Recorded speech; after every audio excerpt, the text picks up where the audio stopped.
പാലക്കാട് തിരഞ്ഞെടുപ്പ് പോലെ നാടകീയമായ ഒരു ദൃശ്യങ്ങൾ അല്ലെങ്കിൽ നാടകീയമായ ചുവടുമാറ്റം നമ്മൾ ഈ അടുത്ത കാലത്തുനിന്ന് ഒരു തെരഞ്ഞെടുപ്പിലും കേരളത്തിൽ കണ്ടിട്ടില്ല എന്നാണ് ഞാൻ തോന്നുന്നത്. ഇന്നലെ വരെ പറഞ്ഞതിൽ നിന്നും പിറ്റേ ദിവസം മാറ്റം വരുന്ന ഒരു രീതി അല്ലേ, അത് എല്ലാ പാർട്ടികളും കാണുന്നു.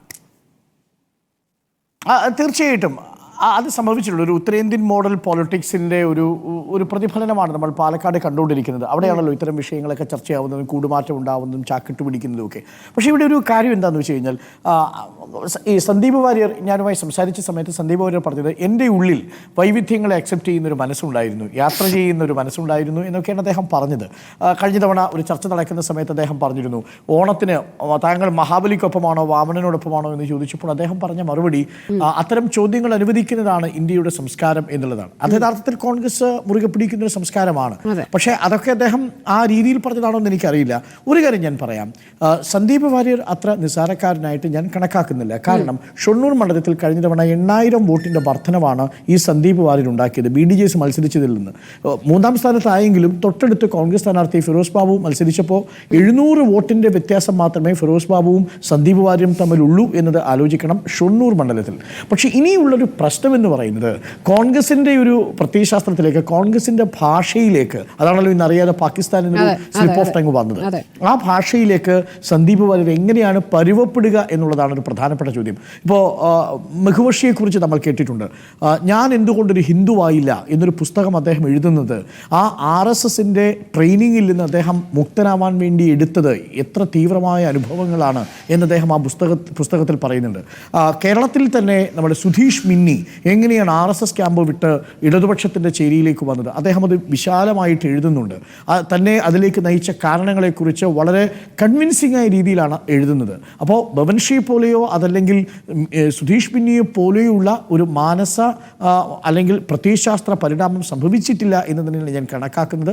അതൊരു പക്ഷേ CPMൻ്റെ ഭാഷയിൽ പറഞ്ഞാൽ ആ ഭാഷയൊക്കെ പരുവപ്പെട്ടു വരുന്നതേ ഉള്ളൂ, അനുഭാവിയാണ്. ഇനി വരും ദിവസങ്ങളിലാണ് അതൊക്കെ ബോധ്യപ്പെടുക. നമുക്ക് കാത്തിരുന്ന് കാണാം. ഞാൻ എന്തായാലും സന്ദീപ് വാര്യരെ എഴുതിത്തള്ളാൻ തയ്യാറല്ല. കാരണം അദ്ദേഹത്തിന്റെ ടെലിവിഷൻ മൂത്താൻതറയിൽ ആണല്ലോ അദ്ദേഹം അമ്മ വഴി ബന്ധം ഉണ്ട്, അല്ലെങ്കിൽ മൂത്താൻതറയിൽ താൻ ഒരു വലിയ ശക്തിയാണ് എന്നതൊക്കെയാണല്ലോ കോൺഗ്രസിന് കൊടുക്കുന്ന പ്രോമിസ്. എന്തായിരിക്കും മൂത്താൻതറയിലെ സന്ദീപ് വാര്യരുടെ ഒരു ശക്തി? അത് കോൺഗ്രസിന് എത്രത്തോളം വോട്ട് ഉയർത്തും? അബ്സല്യൂട്ട്ലി സീറോ ആയിരിക്കും. മൂത്താന്തറയിൽ കാര്യമായ സ്വാധീനമുണ്ടാക്കാൻ അദ്ദേഹത്തിന് കഴിയില്ലെന്ന് മാത്രവുമല്ല, മൂത്താന്തറയിൽ വോട്ട് ചെയ്യേണ്ടതില്ല എന്ന് തീരുമാനിച്ചിരുന്ന ഒരു വിഭാഗം കൂടി ഇന്നിപ്പോൾ BJPക്ക് അനുകൂലമായി വോട്ട് ചെയ്യാൻ ഇറങ്ങുന്നു എന്നാണ് ഞാൻ മനസ്സിലാക്കിയത്. മൂത്താന്തറയിൽ ഒരു കൺസോളിഡേഷൻ, മൂത്താൻ സമുദായത്തിൻ്റെ ഒരു കൺസോളിഡേഷൻ സംഭവിച്ചിട്ടുണ്ട്. അത് BJPക്കാണ് തീർച്ചയായിട്ടും ഗുണം ചെയ്യുക. അത് നമ്മൾ പറഞ്ഞു തന്നെ പോകണം. അത് ഇക്കാര്യത്തിൽ BJP ഇതിനൊരു പ്രസ്റ്റീജ് ഫൈറ്റായിട്ട് എടുത്തിട്ടുണ്ട് എന്നുള്ളതാണ്. കാര്യം അവർക്ക് ഒരിക്കലും അംഗീകരിക്കാൻ പറ്റാത്ത ഒന്നാണ് കോൺഗ്രസ് ക്യാമ്പിലേക്ക് പോവുക. ഈവൻ CPM ക്യാമ്പിലേക്ക് പോയിരുന്നെങ്കിൽ പോലും BJP കരുതിയിരുന്നതാണ്. പക്ഷേ കോൺഗ്രസിലേക്ക് പോകുന്നത് അവരെ സംബന്ധിച്ചിടത്തോളം അത് അക്സെപ്റ്റ് ചെയ്യാൻ പറ്റാത്ത ഒന്നാണ്. ദേശീയ തലത്തിൽ പോലും അത് കേരളത്തിലുള്ള സംസ്ഥാന നേതാക്കളുടെ പിടിപ്പുകേടായിട്ട് വ്യാഖ്യാനിക്കപ്പെടുന്ന ഒരു സാഹചര്യമുണ്ട്. അതുകൊണ്ട് തന്നെ വളരെ ഒരു പ്രതികാര ബുദ്ധി, ഒരു പൊളിറ്റിക്കൽ ഫൈറ്റ് ആ അർത്ഥത്തിൽ ഒരു ഉണർവ് ഏകിയിട്ടുണ്ട്. എന്നോട് യുവമോർച്ച പ്രവർത്തകർ ഇന്ന് അടുത്ത് വന്ന് പറഞ്ഞത് ഇനി ഈ മത്സരം ഞങ്ങൾ വിട്ടുകൊടുക്കാൻ തയ്യാറല്ല എന്നാണ്. അങ്ങനെ ഒരു ആവേശം മൂത്താന്തറയിലുണ്ട്. പക്ഷേ അത് എങ്ങനെ വോട്ടായിട്ട് മാറുമെന്ന് എനിക്കറിയില്ല. കാരണം ഇപ്പോഴും ട്രെൻഡ്സ് നമുക്കറിയാമല്ലോ. ആ രീതിയിൽ വരാൻ ഇനി സമയങ്ങളെടുക്കും, പക്ഷേ ദിവസങ്ങളില്ല. ഇനി ഒരൊറ്റ ദിവസം മാത്രമേ ബാക്കിയുള്ളൂ. ഞാൻ മനസ്സിലാക്കുന്നത് ഒരു കൗൺസിലർ കൂടി നിലവിൽ ആടി നിൽപ്പുണ്ട്. സായിൽ തൻ തുടങ്ങുന്നൊരു കൗൺസിലറാണ് എന്നാണ് ഞാൻ മനസ്സിലാക്കുന്നത്. പക്ഷേ ആ കൗൺസിലർ നാളെ പോകുമ്പോൾ പക്ഷേ ആ കൗൺസിലറിന് വലിയ ഇമ്പാക്റ്റ് ഒന്നും ഉണ്ടാക്കാൻ പറ്റുന്ന ഒരു കൗൺസിലർ അല്ല. പക്ഷേ നാളത്തെ ദിവസം കൂടി ഒരു കൗൺസിലർ അടർത്തിയെടുത്താൽ നാളത്തെയും വാർത്താ പ്രാധാന്യം ആ വിഷയത്തിനാണ് വരിക.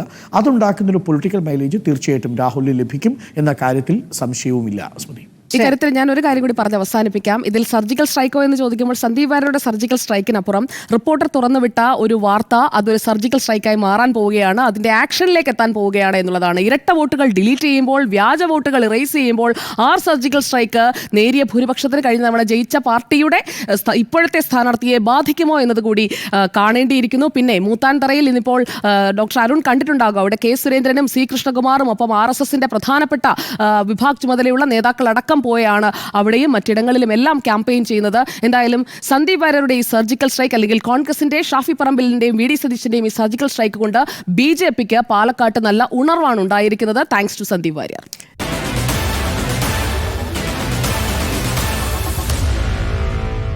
Meet the editors.